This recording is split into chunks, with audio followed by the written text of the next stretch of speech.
पुण्यामध्ये एका बॅनरनं सगळ्यांचं लक्ष वेधून घेतलेलं आहे। या बॅनरवर राजकीय नेत्यांवर निशाणा साधण्यात आला। पक्षाशी आणि मतदारांशी 5 वर्ष प्रामाणिक राहणाऱ्याला आणि दुसऱ्या पक्षात जाणार नाही अशी हमी देणाऱ्याला उमेदवारांनाच मतदान केलं जाईल असा इशारा बॅनरच्या मार्फत देण्यात आलाय। विशेष म्हणजे हा बॅनर कुणी आणि कधी लावला हे मात्र अद्याप समजू शकलेलं नाही। या पुणेरी बॅनरचा सविस्तर आढावा घेतलेला आहे आमचे प्रतिनिधी अक्षय बडवे यांनी। गेल्या काही महिन्यांपासून विविध राजकीय पक्षातील अनेक नेत्यांनी स्वहितासाठी किंवा जनतेच्या सेवेसाठी अनेक वेळा पक्ष बदलले।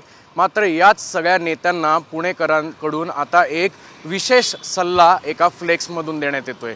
हा फ्लेक्स जर आपण बघितला तर पुण्याच्या मध्यवर्ती ठिकाणी लावण्यात आलेला अतिशय छोटा फ्लेक्स आहे आणि एक आव्हान जे आहे ते जागृत पुणेकरांकडून या फ्लेक्सच्या माध्यमातून देण्यात आलंय।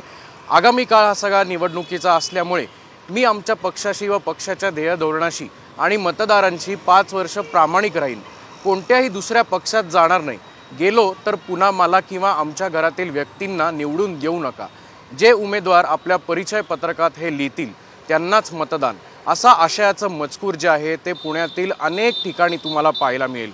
आता विशेष म्हणजे हा फ्लेक्स नेमका कोणी लावलेला आहे हे समजू शकलेलं नाही, मात्र एक जागृत पुणेकर, सुसंस्कृत पुणेकर असं देखील या फ्लेक्सवर नमूद करण्यात आलेलं आहे। या आशयाचं मजकूर असलेला फ्लेक्समधून पुणेकर नेमका काय सल्ला देत आहेत हे उमेदवारांनी नक्की पाहणं गरजेचं आहे। कॅमेरामन सुमित भोसलेसह अक्षय बडवे, साम टीव्ही न्यूज, पुणे।